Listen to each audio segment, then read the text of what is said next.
starts a job in real estate where he's the face of the real estate agency. He's selling houses left, right, and center. Good things happen to good looking people.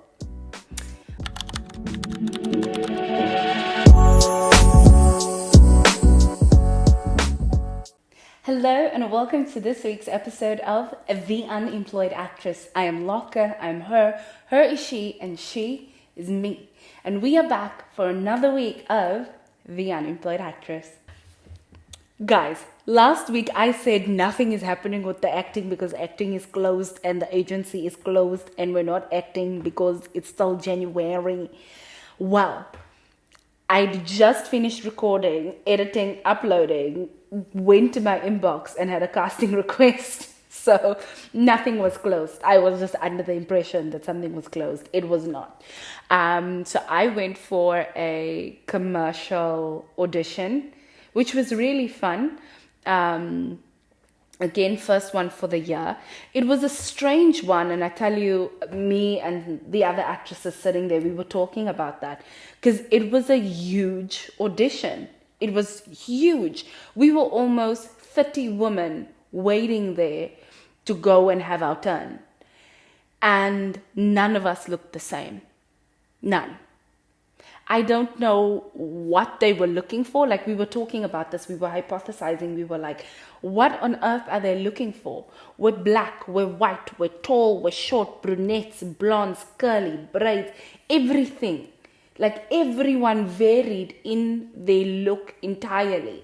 So I had no idea, like, what they were looking for. When the commercial comes out, I'll be very interested to see what they went with, because they were casting kids as well. So I don't know if they're going to cast the kid first and then kid's parents, or the parent and then cast for the kid. It was very strange. It took long. In the acting business, we always say auditions and castings are hurry up and wait. You need to be on time. If your casting is at 11, you need to be there at 11:15, because then you're on time. 11 o'clock, you're late. And if they're not ready for you at 11 o'clock, you wait. It's hurry up and wait. You sit there and you wait until it's your turn to go in and do the things. So that was the commercial audition. Now what I want to talk about is the film audition brief that I got a couple of days ago. Because for the very, very first time, I got a casting brief to do a self-tape for a feature film. However, I need to be comfortable with full frontal nudity.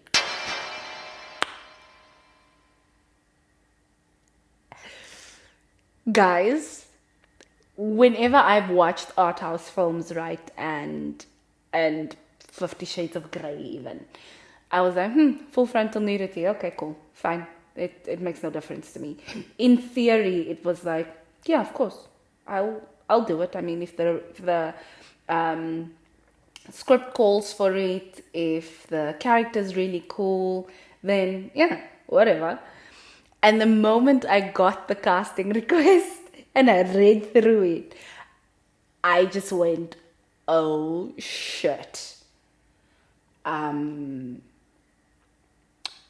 Full frontal nudity, my whole boobs, my cooch, everything on screen. I don't know about that. I don't know about that. Hang on. Give me a moment. I don't know. And I actually had to sit for a little bit and go, okay, am I going to accept this or not? Like, they're like, it's simulated sex. There'll be an intimacy coach on set. Everything's really HR appropriate, if you will. So, yeah. I read the lines. The script was really funny and really cool. So I was like, you know what? Hell yeah, let's do this. I don't know if I'm going to book this, but that was something that I actually had to sit and think on. I had to go watch other actresses talk about it and be like, the ones who have like the no nudity clause in their contracts, that they don't do that at all. There are those that are like, I don't mind, it's fine. I think with the introduction of intimacy coaches into the whole production, that's made a lot of women more comfortable with doing that on screen, because then it's not just giving your male actor free reign, right, to just grope and grab and touch and kiss wherever they feel like it. But there's someone there to sort of create a safe space and be like, okay, this is the choreography, really. We're doing a dance, it's choreographed. We make sure that, it's all within the lines of comfortability, and then happy filming. So those self-tapes I've done, sent off. Now we wait. But that was a very interesting thing to get a casting brief for. It's the first one like that. So we're kicking 2025 off with a bang. We're in there. So I'm quite keen to see what becomes of it. So yeah, cross fingers, hold thumbs, everything for me, and let's see what happens. You might see my boobs on TV. So everyone, last week I said I will be watching all the Golden Globe nominated films just in time for the Academy Awards so that I can have an opinion on who the winners should be. Because we know my opinion matters. That being said, I haven't been able to see all the films just yet because they're not available in South Africa just yet. But I did start with A Different Man. A Different Man is a film directed by Aaron Schimberg. It stars Andrew Pearson, Sebastian Stan, and Renata Reinsve. Sebastian Stan actually won the Golden Globe for Best Leading Actor in a Comedy Musical at the Golden Globes 2 weeks ago. So I had to see it. I already knew I had to see it. And guys, it was giving the Substance kind of vibe. It follows a wannabe actor, relatable content. However, he has got neurofibromatosis, which then manifests itself into tumors that just covers his whole face, which leaves him really severely disfigured because of it. He's socially awkward, and we sort of meet him in the middle of his life, really, and everything that's going on. He meets a neighbor. She's really nice. They have like a cute neighborly interaction. But as he moves through his day-to-day life, we can already see it's quite uncomfortable for him. He's quite awkward. People stare. People do these weird things, which is also quite a big social commentary, right? How we treat people with visible disabilities. And what that really looks like, and how that impacts them, really, the way they move through society. Because there's a part where him and the neighbor are sitting at a restaurant, and someone was banging on the window and waving at him crazy, like he's a circus animal. And he sort of just waved back, and she asked him, like, what was that about? Do you know that person? He's like, no, I don't know that person. She's like, okay, so what was that about? He's like, I don't know, that happens to me quite a bit. It's how they're being treated as like oddities, as like people who should be in like a freak show, something you should look at from the other side of glass. And that's sort of where we meet his character and what he's facing at that time. He then goes to his doctor just for his checkup. Doctor says, we don't need any more surgeries. You're 3 years without surgery, so we're doing well. Onward, forward, upward, word. However, there is a doctor who's starting a medical trial that could really be transformative for you, and I think you should do it. And he's home, and he sees the neighbor go home with some guy, and he feels some type of way. He's had a little crush on her, And he's thinking, if only I were more handsome. So, hell yeah, I'm about to do this. And he then goes to the doctor to have this procedure done. The procedure then doesn't work immediately, but when it does start to work, it's kind of gruesome. Again, this is the part where it reminded me of The Substance, right?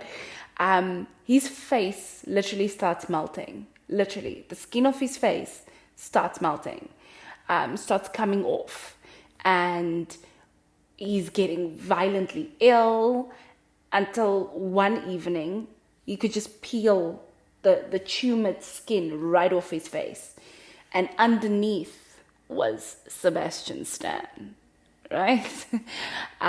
He had a hole in his ceiling that needed to be fixed, and someone came to fix it, and they were like, "Who are you? Where's the guy who lives here?" Now, in the process of this medical procedure, they made a mold of his face. They made a mask of his face to show him what it looked like and what it looked like now, right? So he had this mask in the apartment, and he was laying on the table, and the guy was like, "Yeah, where's the guy whose face looks like that? Where's that guy?" And he says, "Oh no, he committed suicide. He's been cremated. For all intents and purposes, man is gone. You're never gonna see him again. I'm here now." And the neighbor hears this. The neighbor is also a poet, screenwriter, writer, wannabe, basically. And then Sebastian Stan goes on to live his best life, because now he's got a new face. Women are attracted to this face. Men want to hang out with men who have this face. He starts a job in real estate where he's the face of the real estate agency. He's selling houses left, right, and center. Good things happen to good-looking people. Until one day, he's coming up the subway and he sees the neighbor. And he follows her to see where she's going. And she goes into a theater. And he follows her into the theater, and they're doing a play about a guy with a disfigured face. One of the monologues is part of a conversation that he'd had with the neighbor one night. And he's like, "Whoa, okay." And he decides to audition for it. And they're like, "But you're not disfigured. In fact, you're really freaking gorgeous." What? But he gets a call back. And at the callback, he wears the mask of his previous face. And he does it, and he gets the role. And the playwright, of course, she has a bit of a moral conundrum, because why isn't she casting someone with the actual disability, with the actual disfigurement that she's looking for? But now she's casting someone good looking to wear a mask, pretending to be, a disfigured person. And it's a moral dilemma that she faces. And it's a big question in Hollywood as a whole, right? Especially when we're talking people who are representing the LGBTQ, or playing LGBTQ characters in films, where they're winning big awards and they're being nominated for big awards. Why are we not hiring or casting actual LGBTQ people? So that's been a very big debate that's been happening for years in Hollywood. So she has this moment of conflict within herself as well. Now with his new face, he sort of doesn't know how to navigate the world, because even though his outer has changed, his inside is still the same, and he's still socially awkward. Then enter Andrew Pearson, someone who's actually got neurofibromatosis, and wants to be an actor, who thought he had a chance to audition for the play, but okay, guess it's casted, so he'll just make friends with, theater folk. And the thing with him is he then throws off Sebastian Stan's shtick, if you will. It just throws him off completely, because he kind of feels like he can't remember his lines. He's sort of cosplaying as someone who he used to be, but not someone who he is now. It's a whole internal dilemma for him. And eventually that is affecting his performance in this play. And the neighbor, the playwright, she then recasts him for Andrew. And Andrew does an amazing job, and then Sebastian Stan starts to spiral. And it just goes downhill from there, right? It just doesn't, life just goes mad. I'm not going to get into what then happens because that's like the heavy bit of the film, but he spirals all the way out. But what I love of the film is it again the same conversation that we had with the substance, right? Is the same conversation we have here. Is you can change your outside as much as you want to. If your inside still remains the same, then you're going to have to like come to terms with that you now walk through the world differently. And as much as society celebrates beautiful people, at the same time, they couldn't care less about beautiful people. And I think that is something that Sebastian Stan's character sort of learns, that yes, there was a huge negative through the way he navigated the world originally with all the tumors and looking how he did. The treatment he received then was just atrocious. But now it's almost like people don't care. Like, yes, he's good looking and that's amazing for him. You're doing amazing, sweetie. But it means nothing in the grand scheme of everything. So that was a very big thing, very big hurdle for him to overcome and a very big thing for him to discover.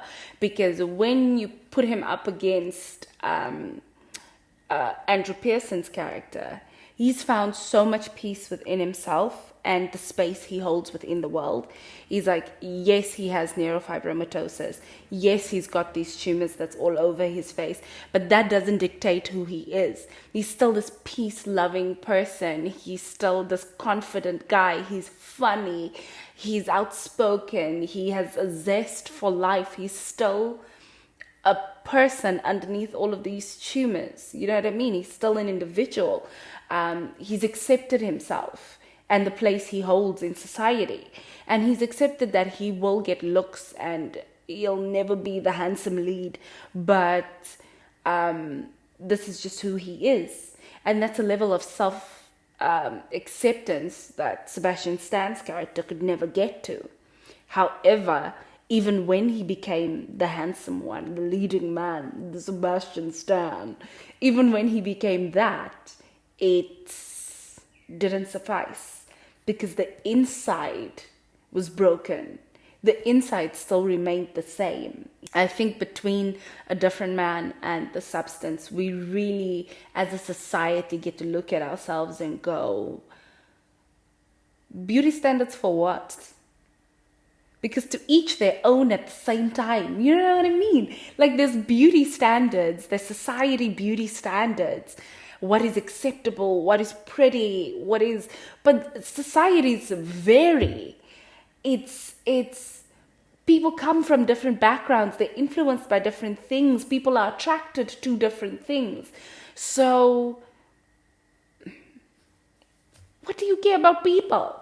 So A Different Man was really beautiful. It was intense and it's strange, just the way I like it. But it really had that message of we're all just people. Yes, people with disabilities. Yes, people who look different. Yes, people who, they're just so different from who we are. Different size, different height, different face, different hair color, all of these things. We are not the same. Yet, we sort of have this measuring stick by which we measure what is good enough, what is good looking enough, what is handsome enough, what is beautiful enough. And I think both these films are saying, and Demi Moore said it in her speech as well, throw away the measuring stick. Who cares? You are who you are. It is the inside that counts and how you emulate that to the world that matters. What you look like is a very small part of how you exist in the world. Yes, again, the way the world treats beautiful people is insane, but there we are. Pretty privilege is 100% a thing, but that shouldn't change who you are on the inside. So A Different Man is really, it's a really good film. It's really got things to talk about, really got things to ponder on, and I really enjoyed it. I really, really did enjoy it. It's, again, like I said, it's abstract enough to pickle my brain, and I very much love that. And as usual, it is time for this week's abstract recommendation of the week. Guys, this week's abstract recommendation is, it is one of the best films I've ever seen. It is mind-blowing. It was so good. It was so good. And that is a Danish film led by Mads Mikkelsen called The Hunt. The Hunt, short, like, I can't even say long story short, because it is the shortest story, but I wish I could sell it better outside of just saying you have to see it. You've got to see it. It is just so good. It's so good. And it literally goes about a little girl, her kindergarten teacher and her father are best friends. And every morning the kindergarten teacher walks to their door, their gate, and they walk to school together. And one day she's home and she sees porn on her teenage brother's phone. And he grabs the phone and off he goes. And somehow she associates these romantic feelings with her kindergarten teacher. And she's a kindergartner,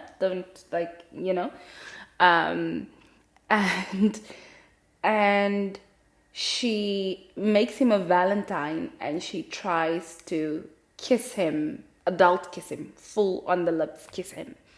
And he explains to her, this is not the kind of kisses we give. This is inappropriate, so, we're not going to do this. He lets her down about as easy as a kindergarten teacher would let a kindergartner down. So, we move on. It's nothing. But another kindergarten teacher finds her sort of indoors after this, right? Because Mads Mikkelsen's character walked away. He's not engaging any longer. He removed himself from the situation. The other female kindergarten teacher finds her in the classroom and she's quite upset. And she asks her, what are you upset about? And she says, well, he touched me inappropriately. And the movie explodes from there. Guys, this is within the first 15 minutes of this film that this all happens. And the film explodes. The town is ready to get their pitchforks and just burn his house to the ground. The mom immediately is on her daughter's side. The dad is trying to figure out, but what did he do? Explain to me. Can you show me? Because this is his best friend. The mom is up in arms. Mads didn't even know this was going on until the cavalry arrived. His whole world is turned entirely upside down by this accusation, by this little girl. And the film just explores this, and it's not even he said, she said, just this situation. It just explores the situation. And my friend and I, we kept pausing and I kept going, but now, what if this happened to us? What would we do? How would we handle this? if you were the dad, how would you handle your best friend being accused of this? Okay, if you were Mads, how would you handle your best friend accusing you of this? It's just, it's such a dilemma. It's such a dilemma, but the film is so good and it's so intense. It just keeps going. I love films like that. Like, it never plateaus, it never slows down. It sort of hits its crescendo and the orchestra is just going. You're just like, it's like listening to a symphony, because you're just watching this film just sprint. You're watching Usain Bolt in action. This is what this film feels like. It just keeps going. It's such a, like, it's got such a soft tone. It's packing violent punches, but it's got such a soft tone, and it's beautifully paced, and the story unravels as it unravels. Like I said, it's not even a long film, but it's so thought-provoking and emotive that you literally pause to go, what? Let's talk. It really, Mads Mikkelsen's performance is a work of brilliance. It is amazing. It needs to be seen. It is so good. It needs to be seen. I say this about almost every film I recommend, but The Hunt, no notes. It's incredible. It is incredible. It is such a good film. And I can't even lead you through what happens next in the film, because it's so complex and intricate and subtle, and it's got all of these nuances to it that my explaining it to you is not going to help, not one. But so all I can say is you need to see this film. This film is good. It is good. And then discuss, talk about, because yeah, I don't know how to behave. This film is just really good, and you should 100% see it. So I've seen A Different Man. I auditioned for a film that has full frontal nudity in it. It's not porn, it's a film, actually. And I've recommended The Hunt. That's all, folks. That is all she wrote. What did Looney Tunes say? And that's all, folks. So, much like the Looney Tunes, that is all. Guys, thank you so much for joining every single week. For people who are new, welcome. It's really nice to have you. For those who have been here from day one, when the sound was bad, the lighting was iffy, and I was just talking, I cannot express how much I love your support, and that you are back every single week. That you click that like button, that you click that subscribe button, that you are sharing all day, every day. I appreciate you. Click the like button, share, subscribe, and comment. Let's talk. Tell me you've seen these films. Have a wonderful week further. Bye.